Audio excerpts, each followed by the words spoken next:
Hi everyone, सभी को नमस्कार। मेरे चैनल लर्निंग विद ऋचा गिरी में आपका बहुत बहुत स्वागत है। तो हमने पिछले क्लास में लर्निंग पढ़ा था। लर्निंग क्या है उसका एग्जैक्ट डेफिनेशन पढ़ा था। डेफिनेशन गिवन बाय फिलोसफर्स पढ़ा था, जो कि साइकोलॉजिस्ट ने जो जो डेफिनेशन दिए थे वो हमने पढ़ा। अब हम देखेंगे कि लर्निंग को कौन कौन से फैक्टर्स इन्फ्लुएंस करते हैं। तो लर्निंग जो है बहुत ही कॉम्प्रिहेंसिव प्रोसेस है और इसको बहुत सारे फैक्टर्स इन्फ्लुएंस करते हैं। वो हैं पर्सनल फैक्टर, तो लर्नर खुद इन्फ्लुएंस करता है लर्निंग को। और लर्नर के फैक्टर्स में भी हम सब फैक्टर्स देखेंगे कि कौन कौन से फैक्टर्स लर्नर को इन्फ्लुएंस करते हैं। तो एक तो लर्नर हो गया, ये उसका पर्सनल फैक्टर हो गया। और दूसरा इन्वायरमेंटल फैक्टर। तो इन्वायरमेंटल फैक्टर में भी बहुत सारी चीज़ें आ जाएंगी, जैसे टीचर्स आ जाएंगे, प्रोसेस आ जाएगा, कंटेंट आ जाएगा। तो ये सारे इन्वायरमेंटल फैक्टर है जो कि एक्सटर्नल है। तो यहाँ पे हम देख रहे हैं पर्सनल फैक्टर है और इन्वायरमेंटल फैक्टर है। तो पर्सनल फैक्टर में ये तीनों फैक्टर हैं: teacher related factors, content related factors and process related factors. तो अभी हम पर्सनल फैक्टर्स को देखेंगे। पर्सनल फैक्टर्स में सबसे पहला हम देख रहे हैं लर्नर की फिजिकल और मेंटल एबिलिटी। उसका फिजिकल हेल्थ क्या है, मेंटल हेल्थ क्या है। तो जो लर्निंग है वो उसके फिजिकल और मेंटल हेल्थ पे भी डिपेंड करती है।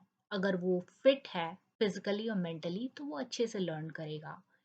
और उसके ऑपोजिट जो स्टूडेंट या जो लर्नर टेंस्ड है, वो मेंटली डिस्टर्ब है, वो अच्छे से लर्न नहीं करेगा, उसकी लर्निंग में प्रोग्रेस नहीं हो पाएगी। आगे हम देखेंगे basic potential of a learner. तो लर्नर का बेसिक पोटेंशियल क्या क्या हो सकता है। उसकी इनेट एबिलिटी, मतलब इनेट एबिलिटीज का कहने का मतलब है वो एबिलिटीज जो लेकर वो जन्म लिया है, वो कहीं से एक्वायर नहीं किया है, कहीं से अर्जित नहीं किया है, बल्कि वो क्षमताएं लेके पैदा हुआ है। तो उसी को हम लर्नर इनेट एबिलिटीज कहेंगे। उस पर भी डिपेंड करता है कि वो क्या लर्न करेगा और कितना लर्न करेगा या किस तरीके से लर्न करेगा। Learner basic potential in terms of general intelligence and specific knowledge. तो उसका जो बेसिक पोटेंशियल है वो क्या है, लर्नर का इंटेलिजेंस है, उसका जनरल इंटेलिजेंस है, वो कितना इंटेलिजेंट है या उसके पास कितना नॉलेज है, कितना स्पेसिफिक नॉलेज है, कितना वो चीज़ों को समझ सकता है, उसकी समझने की क्षमता कितनी है, या कुछ पर्टिकुलर स्किल्स हैं क्या किसी पर्टिकुलर एरिया में। जैसे कोई लर्नर पढ़ाई में ज़्यादा इंटरेस्ट लेता है या पढ़ाई में उसकी स्किल अच्छी है, किसी की खेल कूद में अच्छी होती है, या किसी की सिंगिंग में गाने बजाने में अच्छी होती है। तो ये डिपेंड करता है लर्नर की जो बेसिक पोटेंशियल है, उसके आधार पे उसकी लर्निंग डिपेंड करती है। अब हम थर्ड देखेंगे बेसिक पोटेंशियल में, तो उसका इंटरेस्ट। तो लर्नर कितना इंटरेस्टेड है वो चीज़ लर्न करने में, उसका एप्टीट्यूड कैसा है। तो एप्टीट्यूड का मतलब हम समझ सकते हैं नेचुरल एबिलिटी या उसकी स्किल। जैसे किसी चीज़ में उसका रुझान होना या अभी क्षमता होना, उसको हम एप्टीट्यूड कहेंगे। और एटीट्यूड्स क्या होगा, तो एटीट्यूड्स का मतलब हम कह सकते हैं कि उसका दृष्टिकोण कैसा होगा, व्यवहार कैसा होगा। तो उसके दृष्टिकोण के हिसाब से, व्यवहार के हिसाब से हम कह सकते हैं कि वो अम, उस चीज़ को लर्न करेगा या नहीं लर्न करेगा। नेक्स्ट हम देखेंगे level of aspiration and achievement motivation. तो लर्नर कितना एस्पायर है।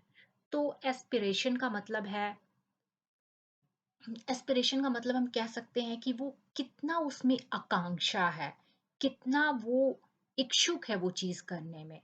तो वो बताएगा कि वो लर्नर किस हद तक लर्न कर पाएगा, किस हद तक वो चीज़ों को समझ पाएगा। तो ये डिपेंड करता है उसकी अभिलाषा से, उसकी आकांक्षा से, और उसके अंदर कितना मोटिवेशन है।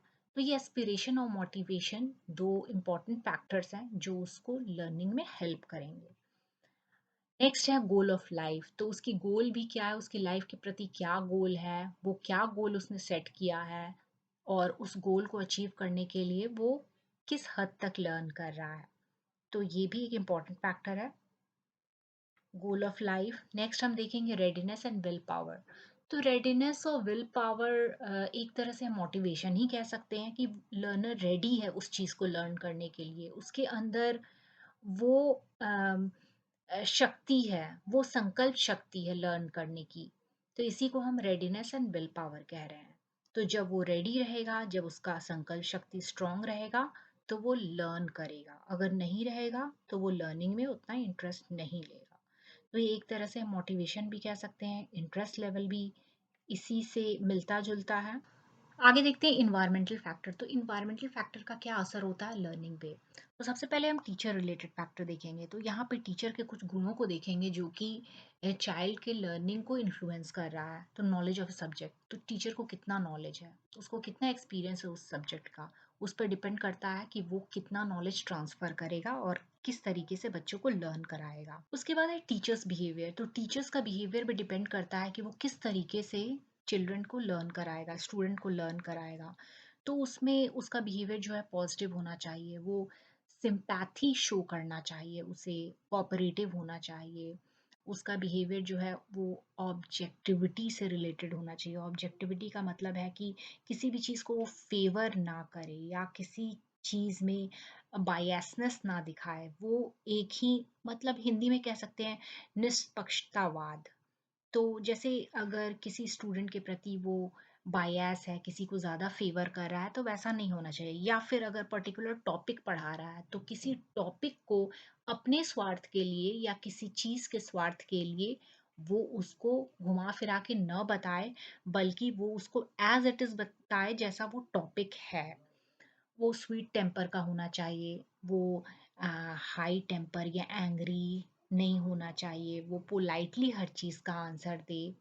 तो ये सारे टीचर्स के बिहेवियर होने चाहिए। जितने भी पॉजिटिव बिहेवियर हैं वो टीचर्स के होने चाहिए, ताकि वो स्टूडेंट जो है उसको अप्रोच कर सके, उससे क्वेश्चन कर सके और बिना हिचकिचाए हुए।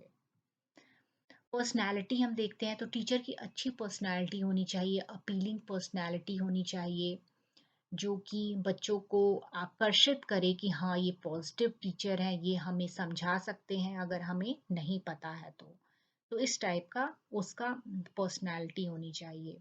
पर्सनालिटी करने का कहने का तात्पर्य है कि जैसा वो पढ़ा रहा है या जैसा वो ज्ञान दे रहा है, वो ज्ञान वो अपने आप पे सबसे पहले इम्प्लीमेंट करे। ऐसा नहीं है कि बच्चों को डिसिप्लिन का ज्ञान दे रहा है या किसी चीज़ को, जैसे हमारे झंडे को या राष्ट्रगान को कह रहा है कि इसका हमें सम्मान करना चाहिए, वो खुद नहीं कर रहा है। तो टीचर जो बोले वो पहले वो खुद वैसा होना चाहिए। तो यहाँ पे उसका proper balance between his deeds and action. Class management and control. तो उसका मैनेजमेंट जो है वो बहुत अच्छा होना चाहिए, वो क्लास को अच्छे से कंट्रोल कर सके। अगर क्लास में कुछ शोरगुल हो रहा है तो उसको वो कैसे शांत करे, या फिर बच्चे एकदम चुपचाप हैं तो कैसे उस क्लास में इंटरेस्ट लाए, ये सारे गुण टीचर्स में होने चाहिए। कंटेंट रिलेटेड फैक्टर हम देखते हैं। तो कंटेंट में ये देखेंगे कि जो नई लर्निंग होती है वो प्रीवियस वाली लर्निंग से डिपेंड करती है, दोनों एक दूसरे से कनेक्ट करती है। यदि हम पहले कुछ नहीं लर्न किए और अचानक से हमें कुछ दे दिया जाए तो शायद हम कंफ्यूज हो जाएं। तो उसी तरीके से लर्निंग के विषय में प्रीवियस एक्सपीरियंस बहुत मैटर करता है। अगर प्रीवियस एक्सपीरियंस आपका अच्छा है तो उसके बेसिस पे नई लर्निंग कराना आसान होता है। Meaningfulness of material. तो अगर कुछ लर्निंग के लिए कुछ मटेरियल दिए जा रहे हैं तो उसमें मीनिंगफुलनेस होना चाहिए, जैसे वो समझ में आना चाहिए इजीली, मीनिंगलेस नहीं होना चाहिए। उसमें हर चीज़ होनी चाहिए, जैसे अभी हमने पढ़ा कि प्रीवियस लर्निंग होगी तभी न्यू लर्निंग होगी। तो मटेरियल में प्रीवियस लर्निंग से लिंक करके नई लर्निंग को, या प्रीवियस चैप्टर से लिंक करके नए चैप्टर को देना चाहिए। या फिर उसमें डायग्राम्स होने चाहिए, फोटोज़ होने चाहिए, या ऑडियो विजुअल जितने भी टाइप की चीज़ें होनी चाहिए जिससे लर्निंग करने में आसानी हो। यहाँ difficult of learning, content related एक फैक्टर है। तो यहाँ पे अगर वर्ड्स डिफ़िकल्ट होंगे तो रीडर को लर्न करने में डिफ़िकल्टी होगी। तो लैंग्वेज ईज़ी होना चाहिए और बहुत ही कस्टमाइज़ होना चाहिए। बच्चे आसानी से उसको हैंडल कर सकें, आसानी से उस लैंग्वेज को पढ़ सकें, तो ऐसा मटेरियल होना चाहिए। मल्टी मल्टी सेंसरी अप्रोच, तो मल्टी सेंसरी अप्रोच में बहुत सारे चीज़ें होनी चाहिए, फिगर्स होने चाहिए, पिक्चर्स, टेबल होने चाहिए, जो कि प्रोजेक्ट करेंगे कुछ अनफेमिलियर थिंग्स, तो सारी चीज़ें होनी चाहिए, ऐसी चीज़ें जिसको देख के बताया जा सके कि ये इस विषय की पढ़ाई है। कंटेंट जो कंटेंट का नेचर होना चाहिए सिंपल टू कॉम्प्लेक्स, तो सबसे पहले सिंपल चीज़ों को बताया जाना चाहिए और उसके बाद धीरे धीरे कॉम्प्लेक्स की ओर बढ़ना चाहिए, हार्ड चीज़ों की तरफ। पहले छोटी छोटी सिंपल चीज़ें, फिर धीरे धीरे उसकी सिंप्लिसिटी बढ़ाई जानी चाहिए, कॉम्प्लेक्सिटी बढ़ाई जानी चाहिए। सिलेक्शन ऑफ कंटेंट हम देखेंगे तो सिलेक्शन ऑफ कंटेंट में हम कह सकते हैं कि जो सिलेक्शन होना चाहिए वो चाइल्ड के नीड के अकॉर्डिंग होना चाहिए कि चाइल्ड का क्या नीड है, क्या रिक्वायरमेंट है, उसका क्या इंटरेस्ट है, या ये चाइल्ड इस लेवल का समझ सकता है तो उसको उस लेवल के तरीके से पढ़ाना चाहिए। जो थोड़ा तेज विद्यार्थी है उसको थोड़े फास्ट मोड में भी पढ़ाया जा सकता है, जो थोड़ा स्लो लर्नर है उसको एग्जाम्पल दे दे के पढ़ाया जा सकता है, तो ऐसा होना चाहिए कंटेंट सिलेक्शन। कंटेंट को बहुत अच्छे वे से ऑर्गेनाइज किया जाना चाहिए कि कौन से बच्चे के लिए कौन सा कंटेंट होगा, या कौन से क्लास या कौन से एज ग्रुप के लिए कौन सा कंटेंट किया जाना चाहिए। तो ये सारी फैक्टर्स, ये सारी जो चीज़ें हैं बहुत ही इंपॉर्टेंट रोल प्ले करती हैं लर्निंग में।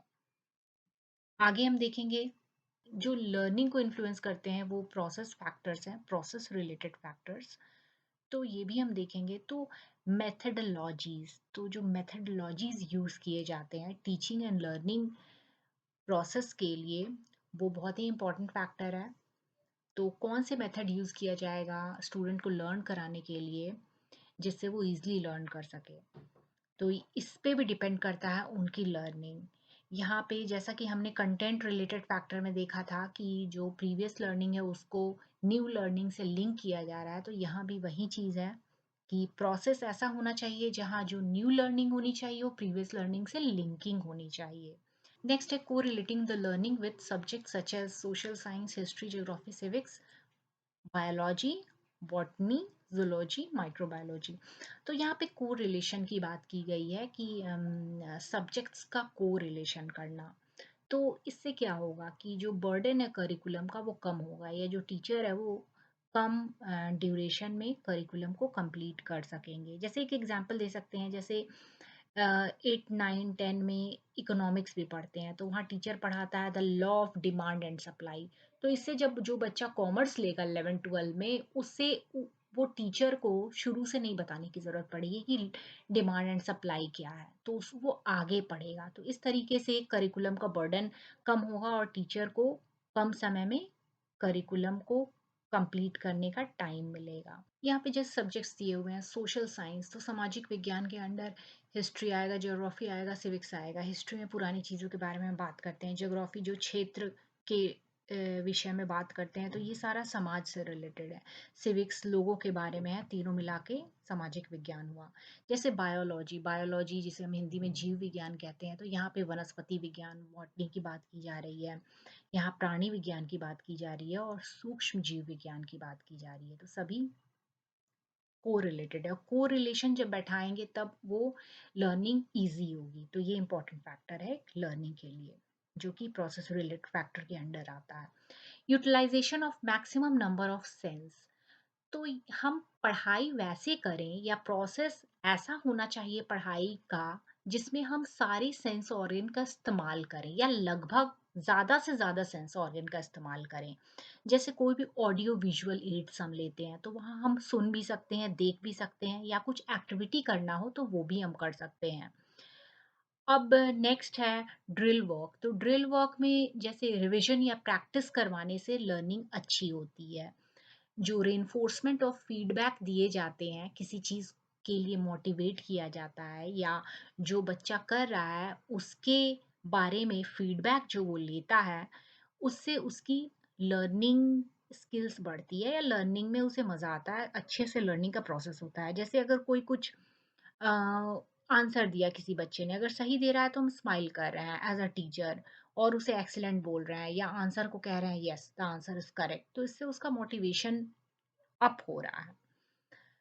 यहाँ पे सूटेबल टीचिंग लर्निंग मेथड को भी हम यूज़ करना है, जिससे लर्निंग अच्छी होगी, तो ये प्रोसेस रिलेटेड फैक्टर में आएगा। तो डिस्कशन मेथड, हम बच्चे से कैसे डिस्कस कर रहे हैं, तो ये जब डिस्कशन करेंगे तो ये चीज़ें उसको हमेशा याद रखें रहेंगी कि उसने उस टाइम क्या डिस्कस किया था या टीचर ने क्या बोला था। तो ये एक जीवन भर के लिए लर्निंग हो जाएगी उसके लिए। ह्यूरिस्टिक मेथड, लैबोरेटरी मेथड, ये दोनों मेथड भी लर्निंग को बहुत ही इम्पोर्टेंट बनाते हैं। तो आप सोच रहे होंगे ह्यूरिस्टिक मेथड क्या है? मैं नीचे लिंक में भेज दूंगी। मैंने ऑलरेडी इसका डिस्कस कर लिया है, तो वो वीडियो का लिंक मैं नीचे भेज दूंगी। बहुत अच्छे से डिस्कस किया हुआ है, आप ज़रूर देखिएगा। मुझे आशा है कि वीडियो आपको समझ आई होगी। अगर कोई भी डाउट है तो आप प्लीज़ पूछिए कमेंट सेक्शन में, मैं यहाँ पे हूँ हेल्प करने के लिए। Thank you so much for watching.